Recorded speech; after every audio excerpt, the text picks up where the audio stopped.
prinsip utama ya, program PMAS yang pertama, tanam rapat dalam baris ya. Jadi tanamnya rapat Pak ya, dalam baris. Jadi tiap baris itu rapat, nggak ada jarak. Baris Pak tahu Pak ya, baris ya, baris gini. Itu rapat ya. Tapi tiap kolom nanti ada 25 cm.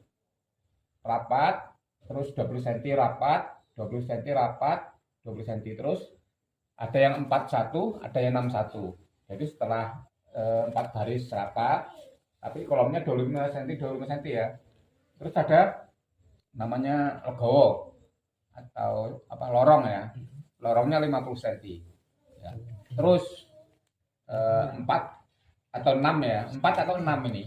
Jadi ada dua model 41 dan 61. Ya tiap barisnya itu rapat, bahkan nggak berjarak. Ya. Terus tiap kolom 25. Nyambung Pak ya? 25, tiap kolom 25, ada 4 baris, baru legowo. Legowo itu 50 cm. Atau 6. Barisnya 6, 25, 25, 25, 25, baru yang ke-6 50 cm. Ya. Ini apa namanya? Memerlukan banyak benih ya. Kalau modal rapat begini. Ya. Itu ya. Prinsipnya tanam rapat dalam baris dengan jarak rapat dan teratur. Walaupun rapat teratur Pak. Ya ini walaupun rapat teratur, beda dengan kita nyebar ya. Kalau nyebar kan nggak teratur, nggak ada apa ganggang-nya. Kalau ini masih pakai sistem legowo juga 41 dan 61. Tapi dalam baris rapat, bahkan nggak ada jarak. Itu. Terus selanjutnya efisiensi sumber daya, pemanfaatan teknologi dalam pengelolaan sumber daya.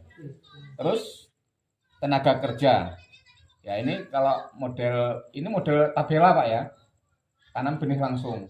Jadi tidak semai, tidak daud dan tidak tandur. Tapi model tabela ya.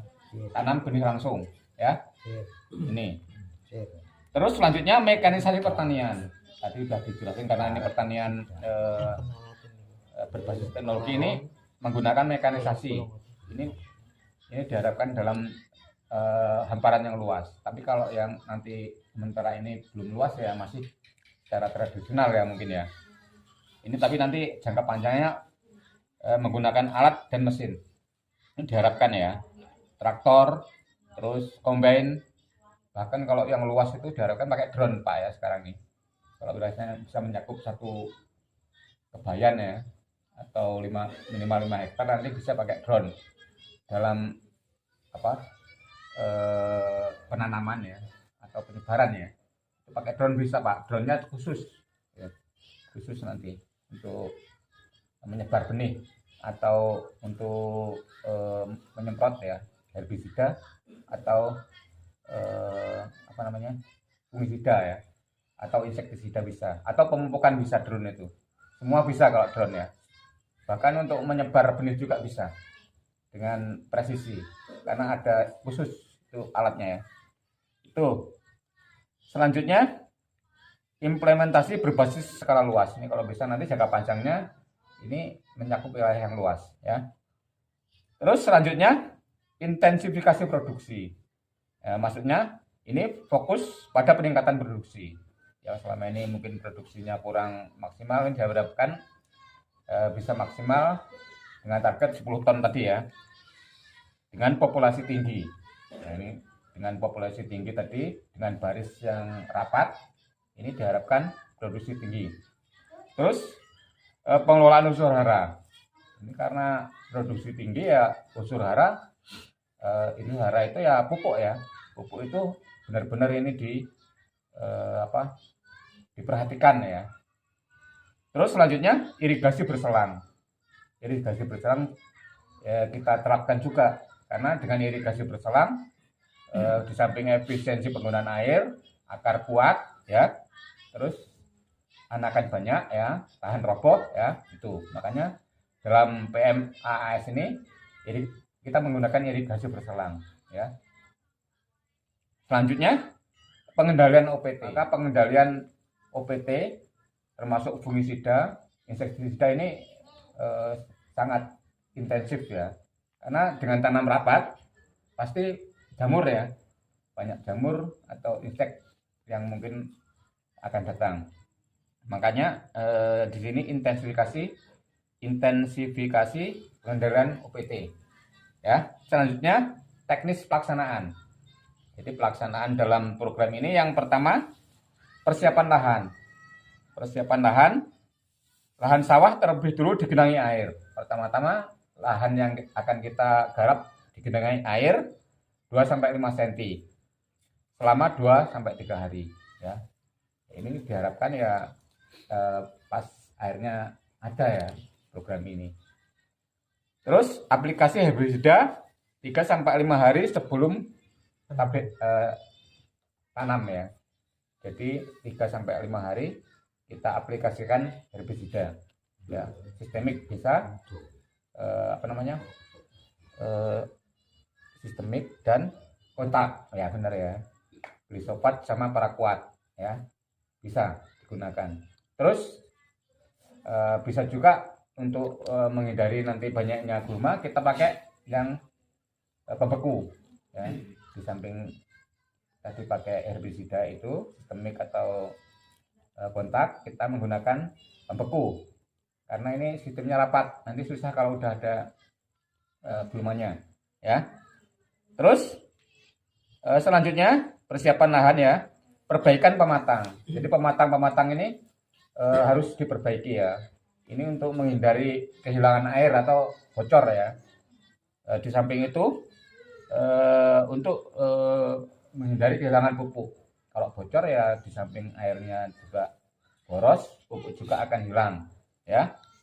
Ini juga dapat mengendalikan tikus ya. Terus selanjutnya persiapan lahan selanjutnya dianjurkan jerami itu dikembalikan ke lahan Pak ya.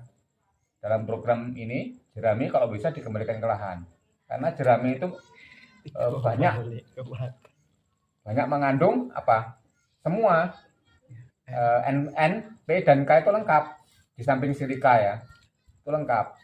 Makanya kalau yang ada tumpukan jerami itu bekas jerami pasti subur karena di situ masih mengandung unsur lengkap ya. Jadi nanti kalau itu dikembalikan ke lahan ditambah dekomposer ya, E4 atau pupuk organik cair atau mol sebagai dekomposer, nanti akan mengurangi pupuk kimia ya. Itu. Selanjutnya berikan pupuk organik ya. Berikan pupuk organik ini setengah wajib ya kalau program ini ya. Jadi kalau program ini pupuk kandang ya, pupuk organik atau pupuk kompos ini wajib 5 ton per hektar. Itu tergantung dari kondisi lahan kita. Kalau emang udah sering kita kasih pupuk organik ya bisa 2 ton ya, 2 ton ya. Ini kan makin lama makin menurun ya. Kalau emang lahan kita tahun kemarin 5 ton ya, untuk tahun ini bisa 3-4 ton ya. Tuh. Di samping itu biocat atau arang ini harus seharusnya dicampurkan dengan pupuk kompos karena ini untuk membenah tanah ya, supaya tanah enggak supaya gembur ya. Membenah tanah itu biocat itu supaya gembur, dan biocat juga untuk menyerap residu kimia dari herbisida, insektisida tadi. Biocat ini bisa untuk menyerap residu atau racun dan sebagai rumah untuk mikroorganisme di samping itu membenah tanah tadi. Terus selanjutnya pengolahan lahan pertama. Setelah tadi pematangnya diperbaiki ya, atau berbarengan dengan pengolahan lahan lah ya, dengan penambahan kompos dan sebagainya tadi, dan genangi air. Selanjutnya pengolahan lahan pertama. Terus selanjutnya penambahan dolomit kapur pertanian ya. Ini setelah kita cek pH-nya. Tapi rata-rata kalau di sini nggak banyak pupuk kandang ya. Tapi kalau sering memakai pupuk kandang ya, insya Allah pH-nya netral, normal ya, di atas 6. Tapi kalau jarang dikasih pupuk kandang, pH-nya biasanya umumnya antara 5 dan 6. Dan kalau antara 5 dan 6 perlu dalam 1 hektar 1 ton golong atau kapur pertanian untuk menaikkan pH. Nah, iya ini ya. Karena kalau pH di bawah 6 ya, apalagi 5, nanti pupuk yang kita berikan tidak akan terserap dengan sempurna ya. Karena pH itu mengikat unsur-unsur hara yang ada di lahan kita dan tidak terserap dengan sempurna. Terus selanjutnya lahan kembali digenangi ya 2-3 hari dan lakukan pengolahan lahan kedua.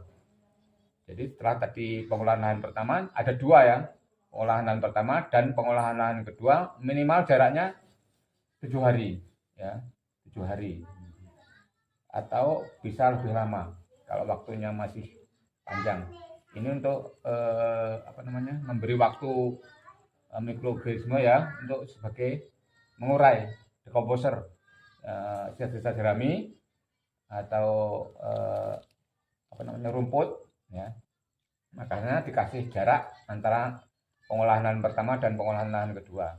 Makanya ditambah tadi mol ya, mol atau dekomposer ya. Selanjutnya tanah dibiarkan lembab dan tidak tergenang 1-2 hari sebelum tanam. Jadi sebelum tanam tanah lembab ya, tanah lembab.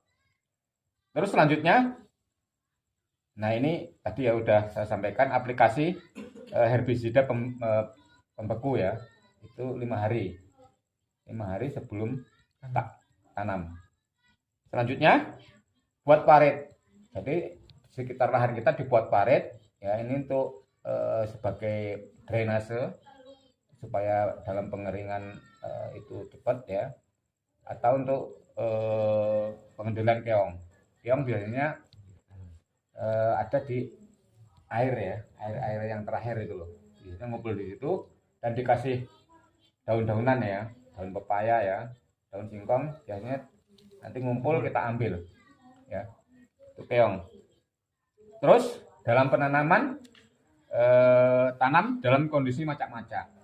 Jadi kalau kita tabela ini tanam dalam kondisi macak-macak, tidak banyak air dan tidak kering ya, macak-macak. Terus sekarang sistem tanam benih langsung tabela. Dalam program ini kita sistemnya tanam benih langsung ya. Kebutuhan benih 60 kilo per ha. Jadi banyak ini karena tanam rapat. Kebutuhan benih itu sekitar 60 ya, bahkan ada yang 70 ya. Ya kalau ada yang 50 juga. Rata-rata 60 lah ya. 60 kilo per hektar. Terus yang kedua, lakukan tanam benih langsung dalam kondisi tidak ada hujan. Ya, tidak ada hujan. Kita perkirakan lah ya. Kalau tanam benih langsung itu. Kalau umumnya itu gimana? Kalau kita melihat ada enggak adanya hujan kalau kita tabela itu tanam benih langsung tadi. Jadi kita ya mungkin pinter-pinter lah ya. Besok itu hujan enggak gitu. Malam ini hujan enggak gitu ya. Ya pawang jadi pawang ya. Sebenarnya ada alatnya ini. Ada alatnya, sistemnya. BMKG. Ada di HP sebenarnya ya. Nanti kita pelajari ya. Terus selanjutnya gunakan benih unggul. Ya ini untuk mencapai 10 ton per hektar ya benihnya harus unggul dan bermutu dan memenuhi kriteria daya kecambah tinggi. Daya kecambah tinggi lebih besar dari 80%. Terus selanjutnya kriterianya seragam. Ya benih itu harus seragam, murni varietas, kokoh ya, kokoh itu tidak rebah ya. Terus malainya lebat, yang jelas potensi hasilnya tinggi ya. Ini kriteria benih yang digunakan. Terus selanjutnya lakukan perendaman dalam air selama 12 jam. Ini masih program ini ya. Bibitnya itu, Pak. Ya, benihnya. Benihnya di rendam selama 12 jam. Kenapa 12 jam? Karena ini tidak cuman keluar bintik putih aja, bintik putih, jangan sampai keluar akar ya. Nanti kalau keluar akar susah keluarnya, kan kita pakai tabela bukan sebar ya. Ini 12 jam dan diperam selama 12 jam hingga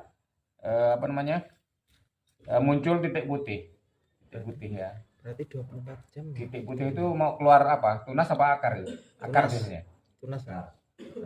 Akar ya. Akar iya. Ya, jadi udah keluar akar tapi tidak sempurna ya, cuma titik putih. Titik putih. Ya itu. Ini syaratnya ya untuk sistem ini ya. Terus selanjutnya lakukan seed treatment. Jadi benih itu di perlakuan benih. Seed treatment. Karena ini tanam rapat dan ini ditanam benih langsung, maka kita menggunakan fungisida ya. Fungisida, apalagi mungkin banyak burung atau ayam, pakai karbofuran ya.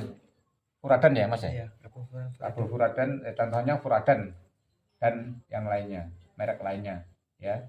Jadi benih itu setelah tadi direndam selama 12 jam, kita rendam juga pakai minimal fungi ya, bisa juga insek ya, insek juga direndam ya.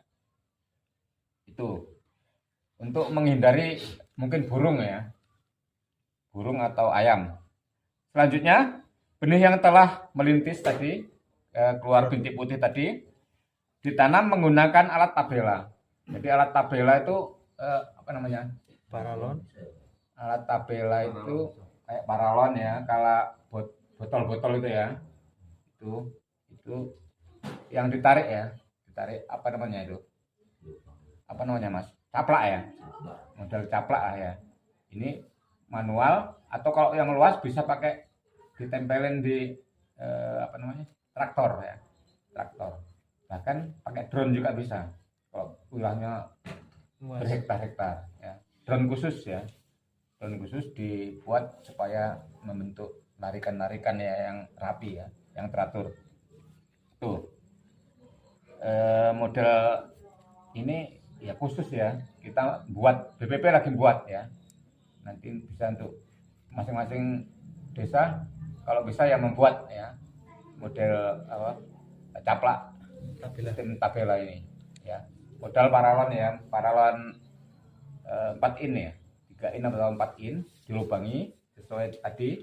Kalau dalam baris itu rapat 3 cm ya, kalau di situ kasih jarak 25, bisa nanti 41, terus dikasih lorong atau legowo itu 50 ya.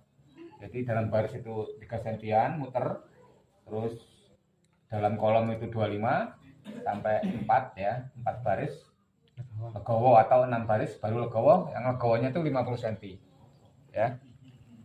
Tuh. Terus model tanam rapat dan larikan. Jadi model tanam rapat sudah saya sampaikan tadi, modelnya tanam rapat dan larikan. Yang pertama, ciri utama PMAS sistem tanam benih langsung. Jadi harus tanam benih langsung. Kalau sistem ini nggak bisa, nggak bisa. Kalau sistem ini harus tanam benih langsung, nggak bisa ditandur, nggak bisa ini. Harus pakai tabela dengan pola rapat dalam baris ya, tanpa jarak dalam baris itu tanpa jarak. 3 cm itu pelaksananya tanpa jarak ya.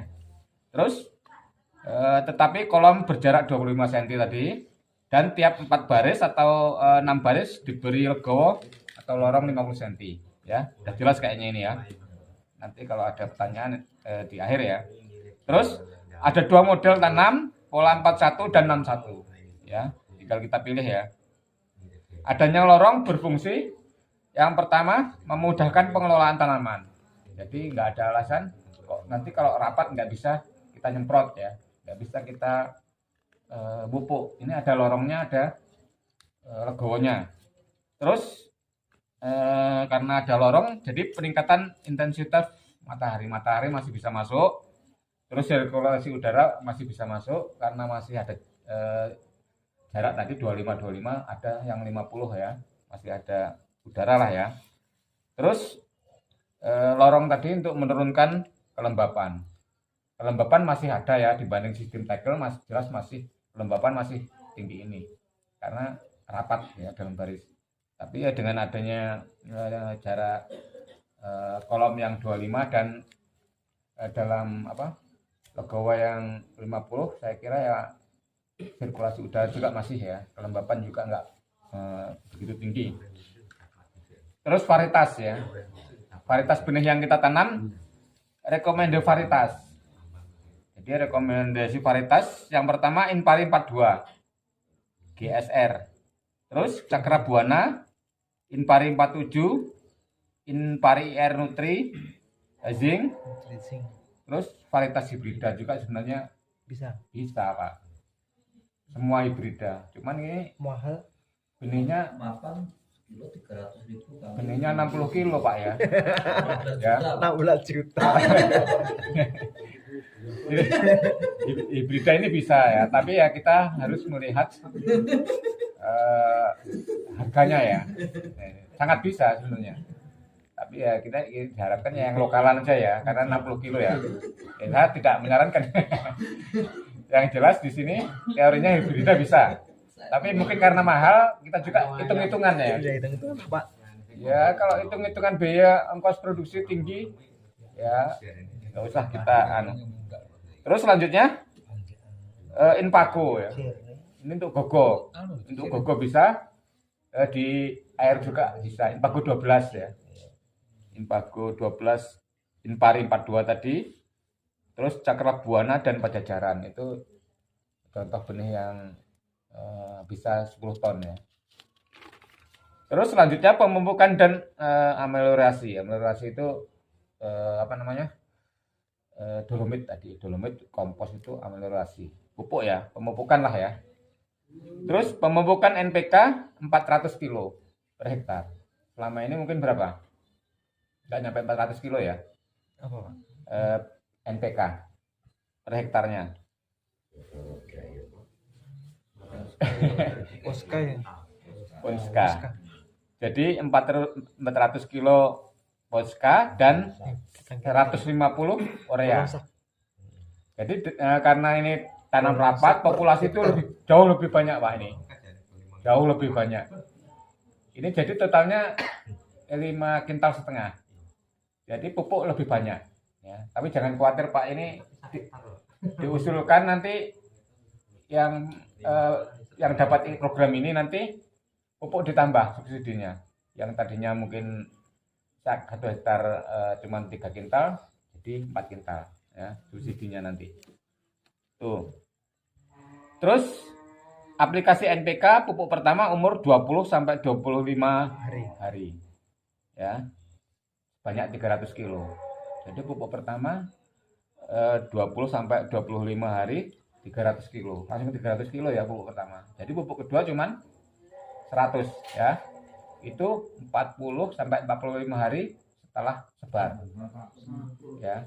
Jadi pupuk pertama itu 300, 20 sampai 25 dan pupuk kedua NPK-nya 40 hari sampai 45 hari setelah sebar. Ya. Tuh. Kenapa 20 hari? Karena ini sebar ya. Kalau sebar kan agak lama ya. Lama itu Pak. Agak lama. 20 hari palingnya. 20 hari masih berapa senti kan? Nah ini. Kenapa pupuk pertama 300? Ya ini sudah melalui ini saya cuma mengikuti juknis saja ya. Ya, mungkin sudah di teliti ya. Tuh. Jadi pemupukan kedua cuma 100. Terus kalau kondisi P ya. Kondisi P itu rendah ya. Ini sebenarnya pakai uji lab ya. Kalau pupuk P rendah ya ditambah SP36 sebanyak 70 kilo per hektar ya. Kalau P rendah ya SP36 ya. Sekarang enggak subsidi. Enggak subsidi Pak. Ya. Terus aplikasi pupuk urea. Tadi kan NPK ya 400 kilo ya.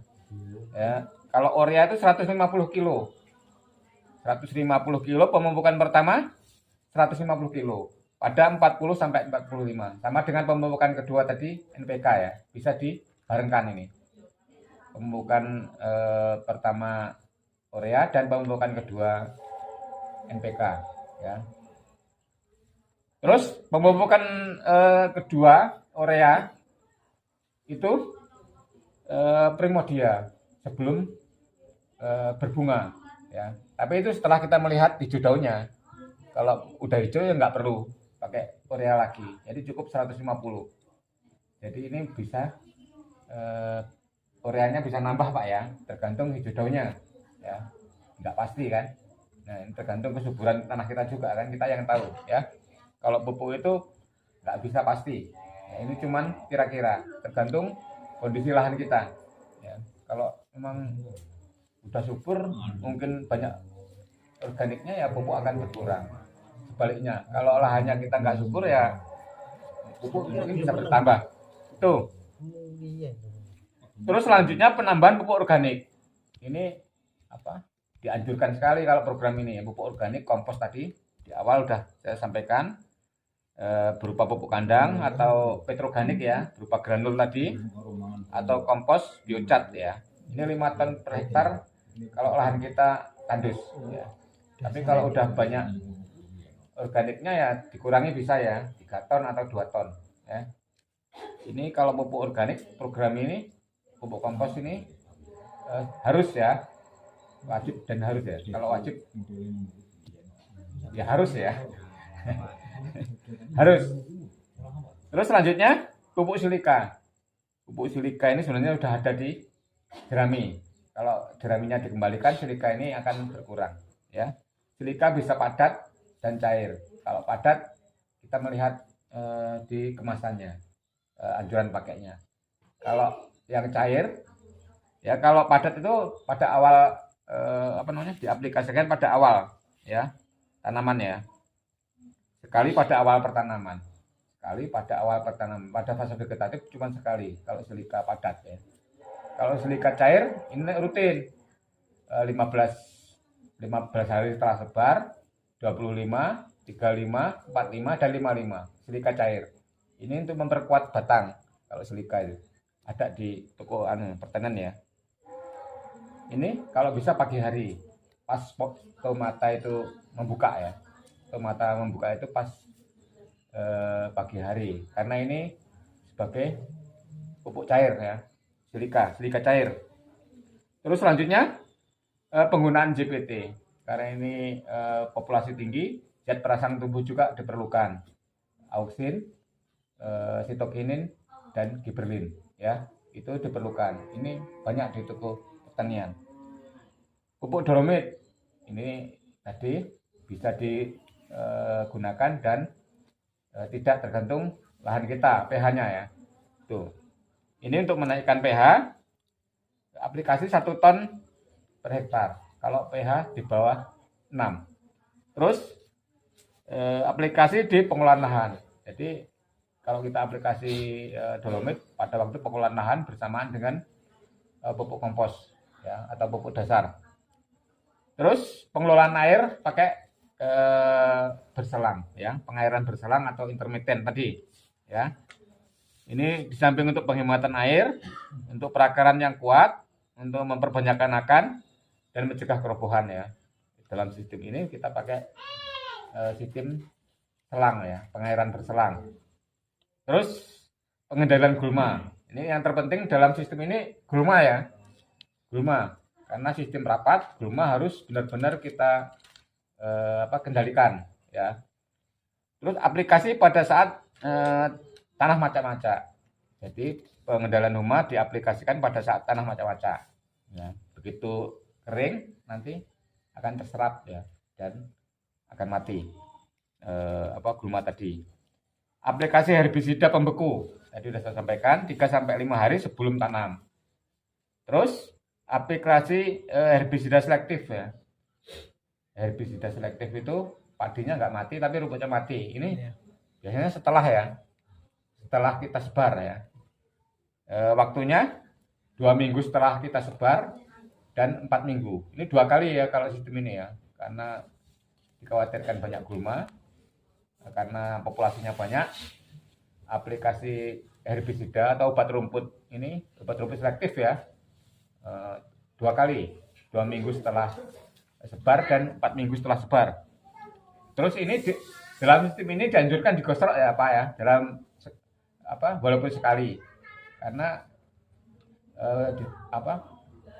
rumput itu kalau masih ada rumput ya, kalau penggosokan berarti ya sekitar 3 mingguan ya atau 4 mingguan ya, kan itu ada lorongnya 20 cm ya, bisa kita gosok ini. Itu sebaiknya digosok ini untuk membalikkan tanah supaya perakarannya juga nanti berkembang, bercabang, kuat ya, tambah kuat ya, untuk supaya akar bisa sirkulasi udara di dalam tanah akan baik. Ini sebaiknya digosok ya. Ini. Terus untuk menetralkan residu tadi, kan banyak residu herbisida tadi. Ini pakai biocat tadi atau pupuk kompos ya. Bisa untuk pupuk pupuk kandang tadi.